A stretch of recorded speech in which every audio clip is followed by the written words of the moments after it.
Welcome back to Sauce on the Side. For those who like to double dip. Ah. Is that, yeah? I like it. Yeah, we'll try that. If you have a better idea for a tagline, let us know. But so far, Sauce on the Side, for those that like to double dip, is the line. Nevertheless. Love it. How's it going, Michael? Good, Mark. How are you?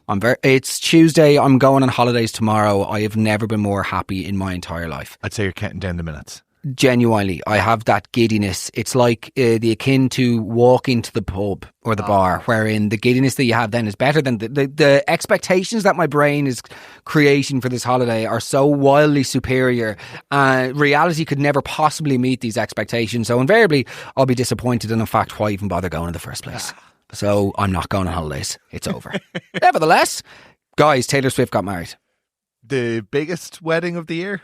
Biggest wedding of the last 20 years. Okay. And I am not interested in people going, oh, is this what people care about? Yep, it is. It is what people care about. It's what people are talking about. And it's the whole metaphor, or whatever the analogy is, of complaining about traffic. When you're in traffic, you are traffic, okay? And I make this point whenever I'm chatting to Meabh, shortly the head of the Irish Swiftie Association.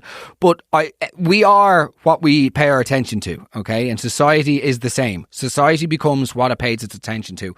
Taylor Swift, the Kardashians, all of these people, and they're very, very different, of course, but you know, these people get and receive, they don't necessarily demand, but they command an enormous amount of attention. So it is only normal that whenever something like a marriage happens, that people pay attention towards it. I'm not interested in I can't believe this is, yeah, well, cool, stop watching it then. Do you know what I mean, though? No, I do. It's too easy for people to just ridicule it, particularly and attack the fandom when they're not involved in it. But like we looked at Oasis last year, the entire universe shut down. Best night of my life, man. Do you know what I mean? Guys in their 40s saying it was a better day than the day that their children were born. Getting to see the two Gallagher brothers out on stage again. And fair enough, it was for some. Completely. So, you know what I mean? Yeah, no, it has to go both ways. So I'm really interested in the Swift verse. And I have been Swift Sphere.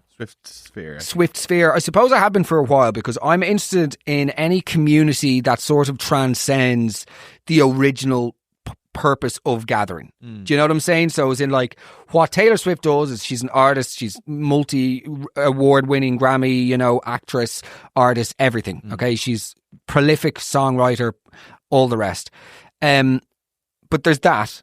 And then there's people who appreciate that. And then there are people who have come together as a result of their appreciation for the music, but have now come together in various other ways. I was at the Taylor Swift concert in the Aviva Stadium in Dublin. You dipped your toe into the Swift sphere. And it was remarkable in the sense that it was like, in terms of the audience, it was quite ceremonial. Like, there were people embracing who didn't know each other. There were particularly younger girls, which is so lovely to watch. Like, there were this whole thing about exchanging friendship bracelets. There was like kids running up rows, giving them to other random kids. Like, it was bizarre. Taylor Swift, and I guess another country artist, not that Taylor's exclusively country anymore, but Garth Brooks, that had that same sense of, this isn't just a gig. This is a defining sort of cultural moment for a massive community. Sure. And there is a common ground here that transcends what your personality is like outside of the arena and your job or your life or whatever. So I'm fascinated by it. Okay. The wedding, people seem to be surprised with Madison Square Garden.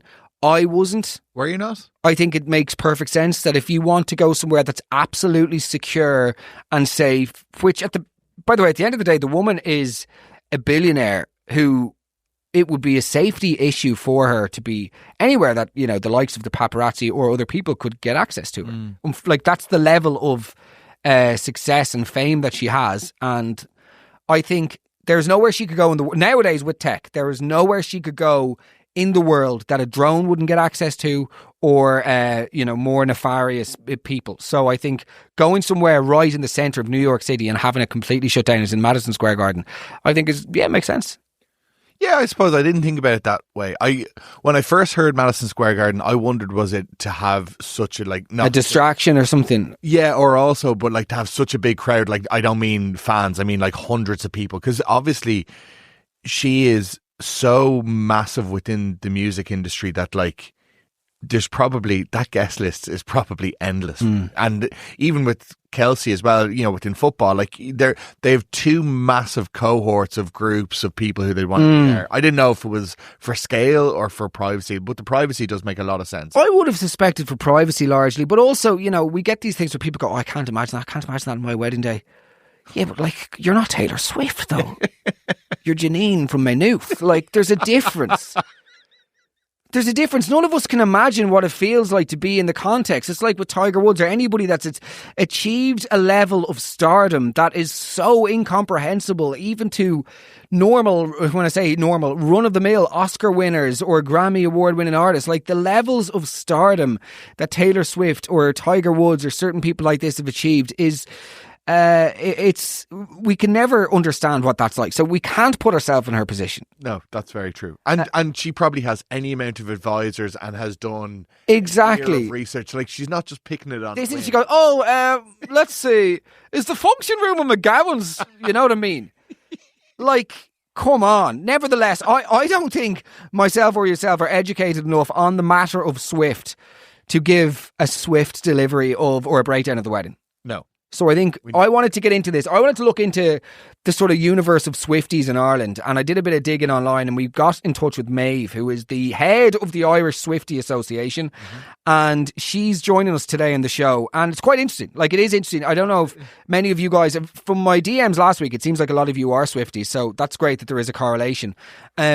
But Meabh came on. She's actually currently starring in a musical in Belfast called Delicate, which has got the entire all of the music in the musical is Taylor Swift's music, which is fantastic. And we're going to put a link to that in the bio of today's app. But yeah, it's an interesting conversation. It's interesting to learn about things that we know nothing about. Absolutely. So there you go, guys. Enjoy the chat with Meabh. This is Sauce on the Side.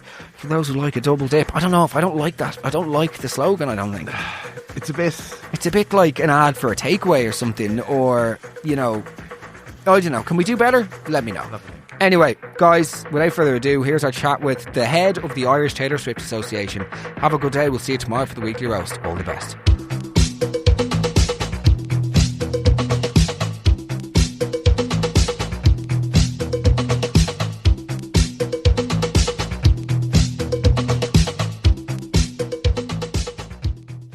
Guys, you are very welcome back to Sauce on the Side.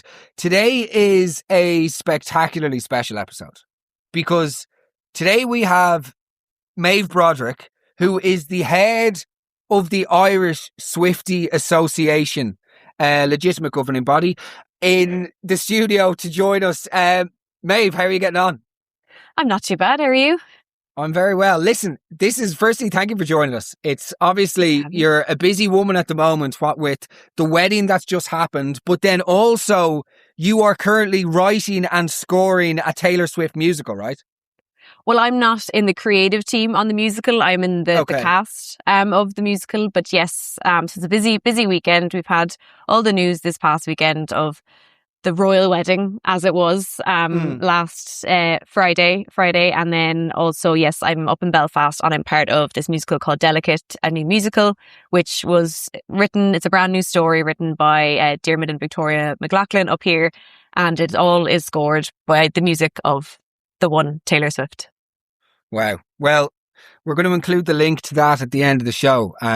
Thank you so much again for joining us. Listen, can you, the purpose of this conversation, let me be very clear, okay? I am fascinated with the culture of fandom in general, and also more specifically the Swifties, because obviously you guys are, I would say, like, definitely the biggest probably the biggest fandom in the world, but also the most, to use words like, is extreme, would you say, and dedicated? Dedicated's probably a better word?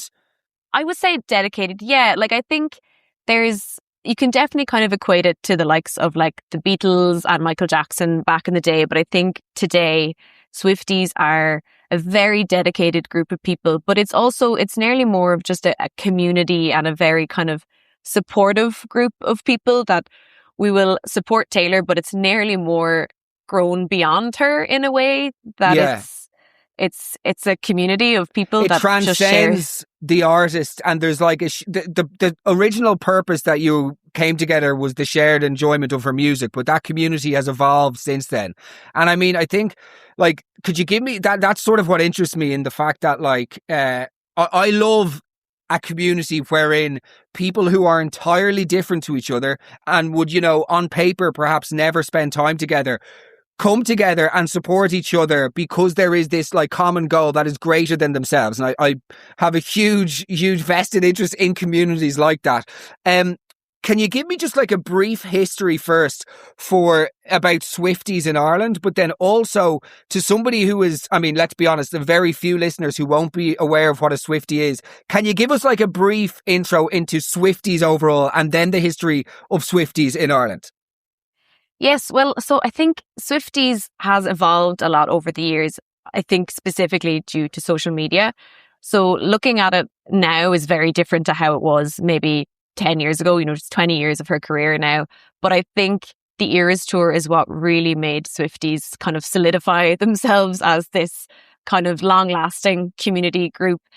So like being a Swiftie, it's obviously, yes, you enjoy her music, but there is a community element to it, which definitely came, I think, from the Eras Tour. People saw each other getting dressed up, making the friendship bracelets, which came from her song, Make the Friendship Bracelets, in You're on Your Own, Kid. So I think it developed over time because people were seeing people maybe in America doing it on TikTok. And then when she came over to Europe, it nearly exploded even more because we were all getting up watching the live streams. So for example, I started the Irish Swiftie Society group after the European leg was done. And because the Eras Tour was my hobby for a while, which is a weird thing to say, because I was making the friendship bracelets, making my outfits, planning ahead. And when I didn't have that, I felt a loss. I felt a bit of a gap in my life. So, and you know, before I will say I got my tickets through the midnight pre-sale, which was a sale that was announced before there was any talk of a tour. It was basically if you bought your Midnight album or if you signed up for this back in October 2023, you would have access to tickets. So it was actually one of the easiest ticket purchasing processes I've ever had. So I initially bought one for Edinburgh and then two for the Saturday and Sunday in Dublin. And then at 2:00 on the Friday, I managed to get myself a last minute ticket to go by myself on the Friday night. And I said I would, and I put together another outfit. So I went to all 4 nights and it was... And did you go solo to all 4? No, so I have 3 sisters. So all 4 of us went on the Saturday and Sunday, and it was a really lovely kind of group experience. We're all massive Swifties and it's kind of a shared thing. You know, we have a lot of different interests, but that's one thing that kind of brings the 4 of us together. But on the Friday night, I did go by myself and I didn't feel for once like I was alone. Like I was surrounded by other people. There was this sort of, it was just a little bubble. I kind of often say it's kind of what I imagine. It's the closest we'll ever get to like a matriarchal society where it's just all women, just nobody felt afraid to be themselves. Everyone was dressed up and like just feeling every bit of that show. And it's a 3-hour production. It's like going to see a musical on the West End or something. It's a full-on production. So like it was one of the best weekends of my life. So what then constitutes somebody being quote unquote Swiftie? More like I think Taylor Swift is like a genius, of course, musically, and the career she's built is just mind blowing. And career as much as community, you know, it's once in a generation, of course. But I like the term Swiftie. What constitutes what's the sort of what's the word I'm looking for? What is the requirements to be an actual Swiftie?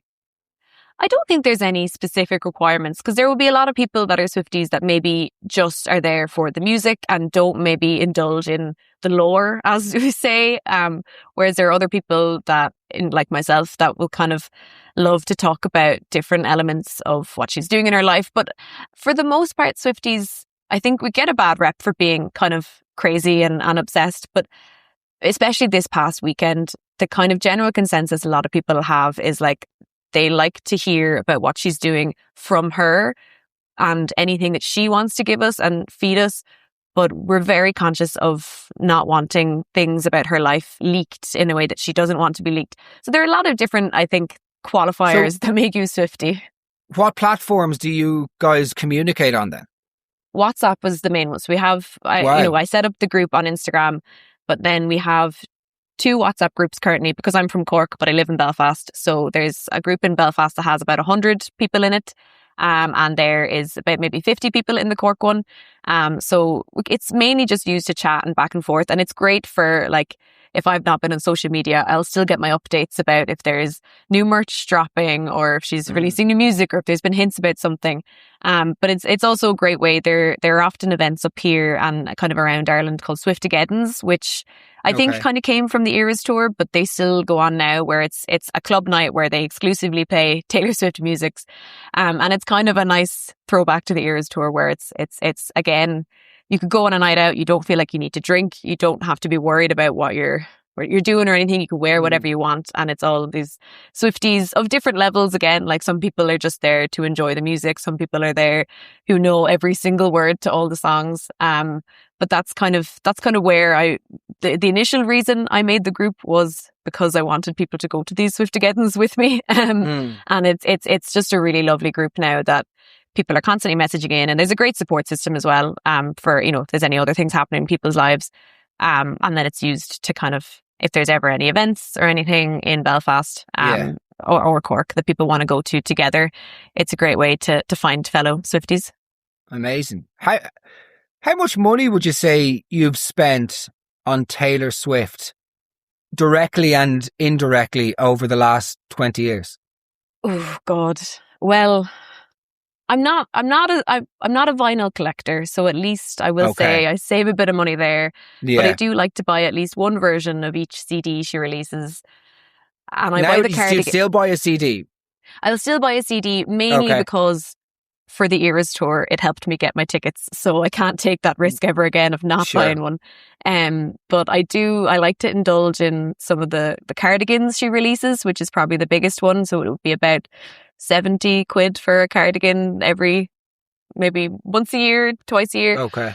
Oh God, it could be maybe close to 1,000 in the last 10 years or so, but but that's like, look, as far as people have hobbies, and I don't think it's not an extortionate amount of money. Do you know what I mean? It's not like you're losing, or your ability to live a healthy, financially, that is. It's not like your livelihood is being compromised as a result of the fandom. Do you know what I mean? I feel like sometimes there could be suggestions made that in fandoms, particularly like Swifties, that they're buying concert tickets before they can pay their gas bill. But actually, if you're the head of the Irish Swiftie Society, and €1,000 over 10 years, like that's not that. Okay, even if it's 2,000, it's still not like a crazy amount of money. Like if you were interested in going to the gym, or if you were interested in horseback riding or whatever, if you were to spend 200 quid a year on a hobby that really brings you the extent of the pleasure that brings you and covers the basis of like community, socializing, nights out, gigs, that feeling of safety, a place that you can like go to if you're having troubles in your personal life. Do you know what I mean? I feel like it's, as a flat fee, it's not too bad. Yeah, I mean, it's an estimation, and I obviously can't speak for everyone. I'm sure there are some people that are, using credit cards to buy things and stuff, but I'm very careful of, I'll only buy what's within my means, and I do try to be selective and things like that. And I am quite precious over the merch that I have. I might not wear it out that much. It's kind of more of a collector's item. But, there definitely probably is that element, especially when the tour was going on, of people kind of maybe buying tickets beyond their means. But for the most part, you don't need to spend anything to be a Swiftie. You can just enjoy the music and enjoy the community, and that's all there is to it. And then how do you, I'm quite interested in like, how do you guys deal with, say, if there's a controversy elsewhere in the sort of, is a Swiftverse, or like, what would you call it? Like in the Swiftie sort of... Swiftie sphere, Swiftiverse, in the Swiftie sphere, do you guys sort of have a chat and say, right, like, this is a disappointing thing that happened in Michigan, just to use a random, I'm making that up, but, a random place, something's happened. Do you guys come together and say, like, this is our narrative on it, or how does that work? I mean, we're always very aware and like open to, discussing, like maybe not always agreeing with what she does politically or whatever, or maybe what she doesn't do politically in that sense. Yeah. And we're always very aware of kind of not being fully behind everything she does. But at the same time, we're kind of there. We're like, we're here for the music, and we'll acknowledge things amongst ourselves and kind of have a little bit of a chat around it. But we do try to, because there's so much stuff going on in the world. We try not, we don't really try not to discuss anything that doesn't relate to her, if that makes sense. Sure. You know, if there's any big world things happening, we try to keep it Taylor Swift focused, but we will always acknowledge any disappointments. So I can't get a comment from you on the controversy. housing crisis, because I really want to get the Irish Swiftie Associate. I need an answer now. I need answers. As a country, you need to solve this shit, Meabh. Oh, well, I wish I could. That's my next goal. That's the Irish Housing Association Society will be the next goal. So come here to me. The wedding. Let's get straight into it, okay? Mm-hmm. Obviously, first things first, I really resent the sarcastic way in which some media outlets were referring to this wedding. And I do resent the way in which I resent the way in which celebrities like Taylor Swift are often ridiculed for the likes of the privacy seeking. And it's like, you know, the most expensive thing we could ever give anybody is our attention, right? That is the most valuable thing that any of us have, is giving something or someone our attention. People are giving these, like, so even people who aren't fans of Taylor Swift, they are paying attention to her every move and they're writing about it. And then they are, by the way, like, suffocating her existence to the extent that she has to seek privacy in places. But then they're actually laughing at her for wanting to have privacy. And that, for me, is enraging, because there is only one reason, as far as I'm aware, that she would have chosen to get married in Madison Square Garden. And that's because that she wants to celebrate the best day of her life. Yes. Do you know what I mean? The best day of her life yet, with her husband to be in privacy. Like, that would seem fairly straightforward to me. And I didn't like people scoffing at it. By the way, they scoff at her for doing that. Meanwhile, they're running videos around it 24 hours around the day, proving the point that she needs the privacy. Yeah, and I think that's the case with Taylor Swift in general. Is I'm all open to hearing about people who don't like her music and aren't a fan of Taylor Swift. But sometimes you hear more from people who don't like her than from people that do like her, because it becomes their personality trait to roll their eyes at everything she does. And I get she can never do anything right, because there's always going to be somebody ridiculing her.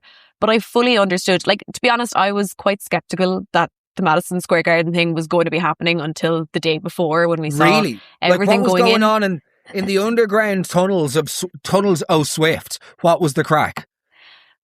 It was mixed. I think most of us were just kind of in disbelief that this was the route she was taking. We kind of imagined that it would be a much more intimate affair. But then when it was happening, like, I fully understood why she did it, because anywhere she went, if she wanted an outside garden wedding, which is supposedly what she made Madison Square Garden look like, that it looked like it was transformed into this kind of whimsical fairy garden like place. If she wanted that anywhere else, there would have been drones flying overhead. That's exactly it. Things coming out. So I fully understand why she took this approach, because yes, it was like a public thing then, but it was as private as she could make it, because it was a fully enclosed stadium. You couldn't get any cameras in. So I think we were all a little bit skeptical kind of in the last couple of weeks, because I think it's been rumoured for a couple of months, like July 4th weekend, Madison Square Garden. So it was I was very skeptical, I have to say. I just didn't see this as the romantic thing. But then the more people talked about it, I realised she has all the money in the world to make Madison Square Garden whatever she wants. It's kind of a blank canvas. So we were, there was a bit of a mixed bag of things. But most people, as I was kind of saying earlier, most people were very excited that the wedding was happening, but actually didn't really want to see anything from it. We wanted anything that came from it to be from her, from like photos directly from the source. And we didn't really care about the paparazzi stuff, because it was all just drones of a building from outside anyway. There was nothing to see. Oh, and like by the way, like the BBC coverage, like, and this is as close as the Americans, of course, will ever come to having a royal wedding. All day fucking. I hope you're not in the royalties as well. I hope you're not in some royal community, because then I'm goose. But the Brits and their royal wedding stuff just drives me insane. Yeah, I mean, it's probably is true. It's the closest there ever will be to a royal wedding in the US, but it's not a royal wedding. It's Taylor Swift's wedding. And it is probably the biggest wedding they will have. But it was still, sources from inside said it felt very intimate. It was obviously a public affair, but nobody saw what was inside except the thousand guests who were inside. Who would you say would win in a fight, right? If there was a fight between all of the top fandoms, okay? And like, say you've got like the Swifties, then you've got obviously like listeners to this podcast, the Roasties. You've got the Roasties, and then you've got the Swifties, then you've got like the Beehive. Sort of Swiftie versus Beehive. Okay, Roasties will take a back seat in this one, the both of them, you know, but in the Swifties and the Beehive, who would you say, like, who would win who would be, sorry, let me ask this in a less moronic fashion. Are the Swifties the biggest fandom in the universe? I would probably say yes. I think a lot of other fandoms are quite localized. I think like the Beehive is massive, but maybe more so in the US. But I think Swifties are an international thing. I don't want anyone to come for me now for claiming it, but I definitely think we're up there. We're definitely up there. Respect to all the fandoms. Last but not least, because this has been very insightful, and thank you so much for taking the time to join us. And again, we wish you very well with the performance in Delicate. And we'll link the tickets below here so the audience can know if they want to go and see it. When you in your personal life, okay, beyond the being a Swiftie, do you let your colleagues, your friends in relationships, does it play a role? Like, is that one of the first things that you let people know? Go, by the way, like, I'm a Swiftie. Do you know? I mean, it's not something not on your LinkedIn, like.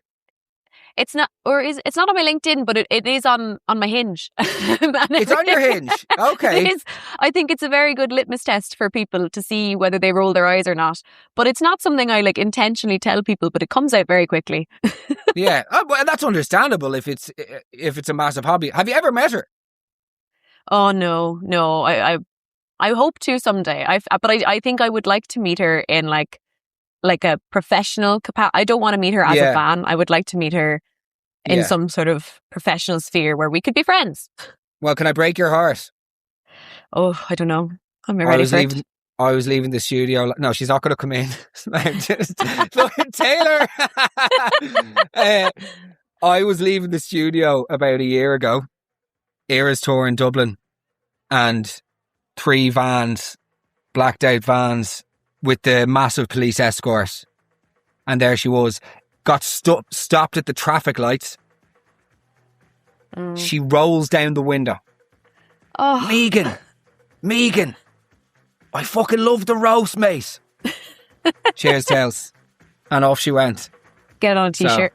So, yeah, might as well do. Listen, Meabh, that went down like an absolute lead Belize. Nevertheless, thank you so much for joining us.